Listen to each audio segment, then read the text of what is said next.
He goes by many names. The Bane of Chaos, Lord of the Shadowed Paths, and Lord of the First, but many know him as the Lion. Primarch of the Dark Angels, Lionel Johnson hunts down the enemy, armed with his immense blade fealty and the blazing Emperor's shield. The monstrosities and traitors of the galaxy will tremble before him. In this video, we'll be showing you how to paint the glorious Lionel Johnson in sections. Each section will be painted up to battle ready, so you can get him on the tabletop looking awesome as fast as possible. And for those who want to make him look even more majestic, we'll also include some extra steps in each section. For easier painting, we have built the lion, the base and the watchers into sub-assemblies. This was the easiest sub-assembly for our video, but you can build this model however suits you and your painting style. For our undercoats, we have used Chaos Black for the Lion and the two Watchers. For the base, we've used Mechanicus Standard Grey, as this will save time painting all that damaged stonework and statue. We'll have Abaddon Black and Mechanicus Standard Grey base parts to hand, if we need to tidy up any areas too. The paints we'll be using are on the screen right now. For those who wish to paint a battle ready, here are the paints you'll be needing. If you want to take the line to the next level, here are the paints you'll also need.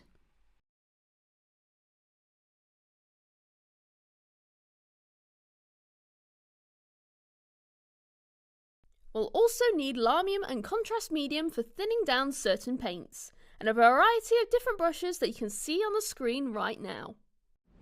If you are new to painting or want to know more about the paints and techniques used in this video, check out our Citadel Colour Painting Essentials videos.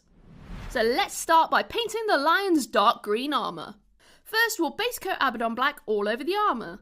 This gives us a finish that matches the rest of our paints. We won't need more than one coat as we've already undercoated in black. We'll also be using this section to paint the Angel of Death on the base as well. While you're waiting for the armour to dry, you can switch between the base and the model. Then we can move on to the next paint when the armour is dry. This can help with saving time when painting. Next, we'll lightly paint the armour with Nocturne Green, but we want to leave the recesses and areas around those rivets in Abaddon Black still. We're just going to focus on those edges more. This will help us give us some shading straight away and give some colour to that dark armour. If you are happy with the look of the armour, you could stop right here and skip to the next section, or you can keep watching for some extra details. We'll start by highlighting the armour with Sons of Horus Green. We'll keep these lines nice and thin to emphasise how dark that armour is. Keep that brush pointed by rolling it on the palette and only highlighting as much as you want. Next, we'll add a spot highlight with Uthran Grey. This is just dotting and making very small lines on top of that last highlight, giving it the illusion of light bouncing off of that dark polished armour. Check the box art to see where these may be and take your time when painting. Now we'll paint those cream coloured details. Now we'll apply Morghast bone to the inside of the cloak, tabard, fur pelt, skeleton and purity seals. We'll also be using this for the hair and his beard too. As we'll be applying this over a black undercoat, we'll need 2 to 3 thinned coats to get a solid colour. Just make sure those coats are fully dry before applying the next one. Next, we'll apply Agrax Earth shade over the Morghast bone. We'll thin 1 part Agrax Earth shade to 2 parts Lamium medium. The medium helps to smooth the finish that we want on the cloak when it's dried, but you can use water if you don't have it. We'll pop it all over the purity seals, bones, his hair and beard.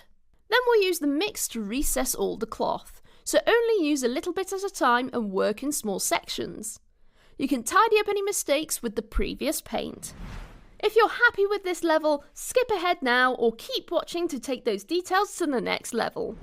For a bit more detail, we'll layer over the Morghast bone with this Shabti bone. To keep some of the base colour underneath, we'll layer over the raised areas of cloth and those edges. Keep your paint thin to make blends happen naturally. Then you can use this to edge highlight the hair and the purity seals too. Then we'll highlight with Screaming Skull on the very top raised folds and edges of the cloth and purity seals. We'll also make the strands of his hair and beard stand out more as well, giving some easy depth to the model. With those cream details done, we can focus on the green cloth for his cloak and tabard. We'll start off with Warpstone Glow for our main colour. As this is a layer paint, we'll be needing 3 to 4 thin coats to get a solid colour that we're looking for. We just want to make sure we avoid getting this colour on the cream that we've just finished painting. But you can tidy up any mistakes by following the previous steps. After the Warpstone Glow is dry, we'll take 1 part Dark Angel's Green and 4 parts Contrast Medium to make a dark green shade to cover the cloth. We want to get enough onto the cloth that it starts to seep into those recesses and folds, but keep an eye on it as it dries. If it starts to pull too heavily, just soak it away with a dry brush. If you're happy with the green cloth, you can stop right here and skip these next few extra steps, or keep watching. To take that cloth to the next level, we'll use Warpstone Glow again to highlight those edges and folds, helping the base colour and raised areas to match. It may take 2 thinner coats of this paint to cover over the darker contrast, but it helps to build up a softer highlight and bring out those raised areas of cloth more against the dark recesses. And if you are feeling really confident, we'll add a sharp thin highlight of Scarsnit Green down the highest points of the cloth. This really brings the cloth to life, giving an illusion of realistic lighting to the model. Next, we'll be painting some of those dark red details. First, we'll be using Corn Red for the Dark Angel's icon on his gauntlet, sword grip, and the shield front too. Get a good couple of coats over all details, especially for the Emperor's shield, and don't worry about getting it on the eagle as we'll be painting over that later. Then we'll apply Agrax Earthshade all over the red, giving it some shading and a lightly rich tone to the shield. If it looks too dark in raised areas, we can tidy back over with Corn Red. With that shade dry, he is now battle ready. You can skip or keep watching to elevate him to the next level. For our highlights, we'll be using Rat Skin Flesh. Using pinky flesh tones are a great way of highlighting red to give it more of a natural leathery tone. Just adding a few highlights will stand out more than highlighting all of the red. Less is more in this case. Now we'll move on to the gold details found on all of the models. We'll start with Retributor armour for a lot of the details, from the cape trim, backpack details, shoulder trim, shield decoration, and the lion's icons on his armour too. Also remember to cover the gold details on the watches and the base too. Check the box out for where and what should be in gold. With that base paint dry, we'll cover them with Reichland Flesh Shade. By using a smaller brush, we have better control of the shade, getting it around the recesses easier, giving more depth. Our battle ready gold looks really great.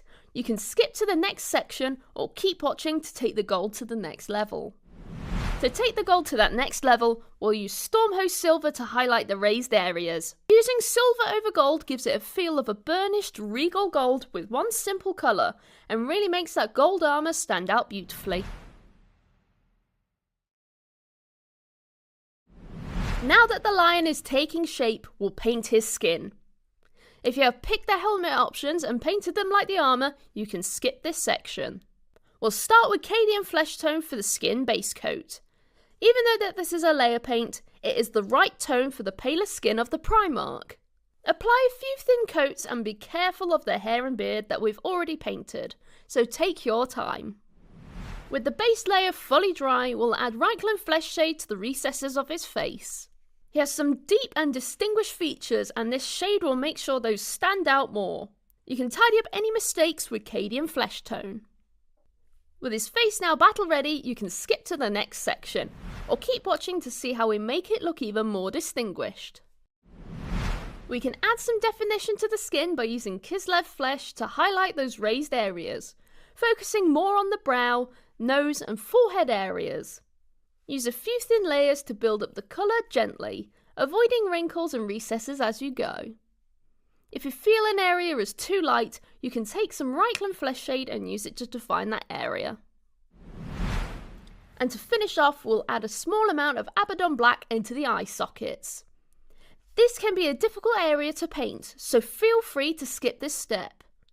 We don't need a lot of paint on our brush, and it's easier to apply it by holding the model sideways and getting it into that small area. Tidy up with Kislev flesh on the eyelids if you need to. The lion is really taking shape now, and soon it will be ready to take on the foes of the Imperium, so let's keep going and add some more awesome details. We'll paint the grey iconography found on a few areas of this model. For the base coat, we'll be using Celestial Grey for the chest, left shoulder, backpack, and both knee pad icons. As these might be under and around other details, using a smaller brush is best, so we don't get any of the paint on the hard work we've already put in. Once that's dry, we'll apply Nuln Oil over them all. As these details are small, we won't need too much shade on our brush. Less is more sometimes, and we can always add more to the recesses if we want them darker. Our grey details are now battle ready. You can keep watching to take it to the next level, or you can skip to the next section. And we'll be using Youtham Grey to highlight the grey icons. Just make sure the brush tip is as pointed as possible and the paint flows nicely. This will help with avoiding making any mistakes at this level of painting. Remember, taking your time is always worth the effort that you've already put in. Now we'll paint the silver details found on the lion, the base and the watchers. For the base coat, we'll be using Iron Hand Steel. For the lion, we'll be painting the sword blade, backpack wings, shield grip and details, buckle and his pistol. For the base, we'll be painting the wing feathers and the bullet casings. And for the watchers, we'll be painting the small metal rings on the scabbard and chains. By using smaller brushes, they will help you get into those tinier areas, and larger ones to get a smoother finish, such on as that blade. Next, we'll apply Nuln Oil over all of these details. Be careful in the application around the other details, and keep an eye on the shade as it dries. Especially on the blade, as we want it to create shadows without making it too dark, giving it a realistic finish. Now that our silver is battle ready, you can move on to the next section, or keep watching to make it look even more awesome. To highlight the silver, we'll use Stormhost Silver for all of the details. We'll mostly be using it on the edges, so you can use the side of your brush more than the point, but still keep it pointed to avoid any stray bristles from ruining all your hard work. Then to add a blue power glow, we'll thin 1 part Frostheart to 2 parts Contrast Medium and apply it lightly on the blade, keeping it moving around as the colour is stronger in places and weaker in others. This gives it the illusion of power ebbing and flowing down the metal. Then you can add more to the power nodes, making them stand out. Let's move on to the brown details found on all of the sub-assemblies. We'll start with Rhinox hide for any leather details like the scabbard, gun holster, belt and the dirt on the base. Take your time when applying it, as we've already got a lot of colours applied already, so use a brush that is suitable for the area you're painting. If you get any Rhinox hide on the tiles of the base, you can always tidy back up with Mechanica Standard Grey from the pot. Next, we'll apply Nuln Oil over the brown details and over the Mechanica Standard Grey tiles. This just ties in the whole scenic base together and darkens down any of those recesses. With the brown details battle ready, you can skip ahead or stay for one quick step to take this section higher. With a quick and light highlight of Blood Reaver flesh, we can really make the brown look more leathery and worn. You can even add small lines to make scratches for a more damaged look to the scabbard. Next, we'll paint the purple details on both the watchers and the lion. We'll use Baraknar Burgundy for the watchers' cloth robes and the wax seals found across the whole model. If you aren't sure where they all are, check out the box art for reference. We still need a couple of coats for the cloth, as this paint is slightly thinner than most base paints, so keep those layers smooth for a better finish. Then we'll use Nuln Oil to shade over all of the details. You won't need too much for the wax seals, as they won't take long to paint. Just keep an eye on the cloth, as we don't want heavy pooling. If it does, you can soak away the excess with a dry brush. Now that purple is looking great at battle ready, you can move on to our last section, or stay for one more last awesome step. To take the cloth to the next level, we'll add a screamer pink highlight to the edges of the wax seals and raised areas of the watcher's robes. Just make sure your brush is super pointed, as the cloth will need the lightest lines you can do, but less is more. The lighter the ends are, the spookier the creatures will look. And to finish off, we'll add a dry brush to the base. As we've already got our base mostly painted at this point, we'll just finish it off with a dry brush of Carrick Stone over the Mechanicus Standard Grey and Rhinox Hide. To make this stage easier, it's best to apply your texture paint of choice first, then dry brush over it all at the same time. This is so they can blend together. I'm using Sterling Battlemire as it will match the rest of the base. You can learn more about them in our technical paints video. With all our sub-assemblies glued together, the mighty Lionel Johnson is complete. Towering gloriously over the enemies of the Imperium, the heretic and the aliens should tremble in fear. This model comes with 4 amazing head options, so check out our video on these alternative heads and how to paint them. If you enjoyed this video and would like to see more painting, check out citadelcolor.com. And if you need any help, you can also head into your local Warhammer store and chat to our friendly staff. Enjoy painting your Lionel Johnson, and we'll see you next time. Bye bye!